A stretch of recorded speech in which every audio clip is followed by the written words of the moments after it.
crafty friends, it's Mary. Welcome back to the channel.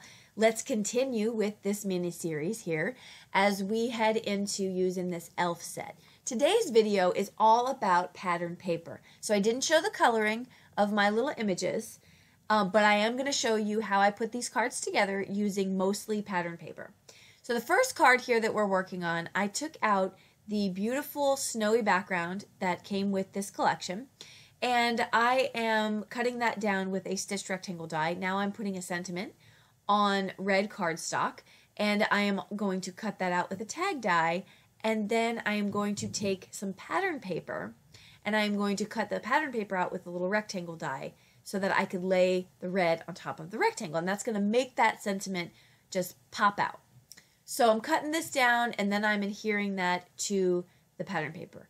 Now on this little piece here, I grabbed out a little hillside border die from Lawn Fawn, and I'm going to place this right over my background. Now, I love the fact that this is a black snowy background. It's really almost like a nighttime scene, and I'm not going to do anything else with it. I'm just going to leave it the way it is. I'm going to place down some of my images here. You can kind of see me putting this card together. One of the reasons why I don't show you the coloring, it's not because I wanted to leave you out. I love you all, and I want to include you. But I have a very long train ride in the morning and in the afternoon to work, and I need some things to do. So I brought some of my coloring on the train. So I hope you'll forgive me for that.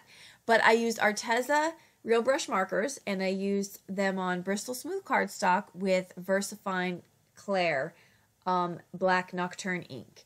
And so that's how I got my coloring done. Okay, so I'm starting to put my card together here. I've popped up my images, and I am going to cut down this red cardstock. I just want a very, very light border. Now, if you notice, this red cardstock was the same that I cut my sentiment out of, and I didn't want to waste it. So I'm able to use it because I didn't quite go to the end, and now I can use that backing. So here you can see that big old hole right in the center there.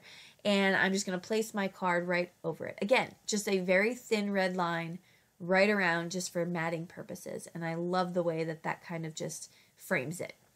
So I get my card down. Now I did notice I had a little fraying, so I pulled out my little sander there, my little, what is that called? Yeah, it's called a sander. What's that? A nail file thingy. What's that thing you called? I guess it's called a nail filer. So I'm just going to file that down, except it's for cards. And now I'm going to add some embellishments here. I used the stickles for my garland, and then I'm using some Nuvo drops for the ornaments, red and green. And that is going to give a little bit more dimension, a little bit more fun to this card. So this card was really the images from the stamp set and some pattern paper. And I think it's very, very bold, but I really like it. And then I did some final highlighting with a white gel pen there. All right, second card here, again, highlighting some of that pattern paper. I'm going to cut this down, all these beautiful sayings and wonderful sentiments for Christmas. And I am going to score this not directly down the center. It's going to be off-centered, okay? So I'm going to off-center that. And when I get that done, I'm going to fold it up. And on the other side of this awesome paper, you will see amazing striped pattern paper.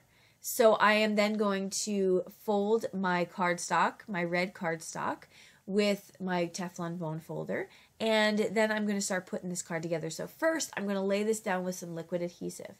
And I haven't seen this folded look in a very long time. I don't know how it came into my head, but it must have been in my reservoir of memories. And I am going to pop my little elf like he's popping out of the fold in the paper.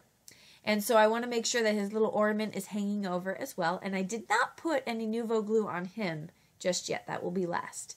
And then I'm going to pop up my fold because I don't want it to lay flat over him because I believe even though he's glued down, I just didn't want that, you know, that dimension there. I wanted the dimension rather. So now I'm going to put down the tree, and then I'm going to put my little cutie patootie reindeer next to the tree. And as I'm doing this, I realized you don't have a sentiment. I mean, there's no sentiment rule committee out there that's saying you have to have a sentiment, but you don't have one. So I thought, oh, I really want to add a sentiment. So what I decided to do for my sentiment was stamp it along the diagonal. So I'll show you that in a second. Here I'm taking out a sparkle pen. This is in gold Winkostella, and I am just putting my garland in, adding my ornaments to my card, keeping it all gold. And funny enough, I think now is the time after I put the Nuvo drops on there that I realized I didn't have a sentiment, which was even more devastating because it was wet. So here we go. I just stamp out my sentiment right on the angle there. And I'm happy with that. I think it's different for me. I've never done that before.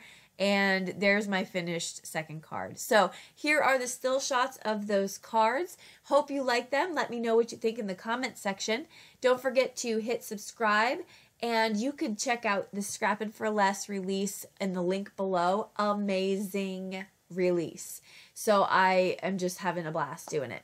Thank you so much for watching, and I will see you in the next video. Bye-bye.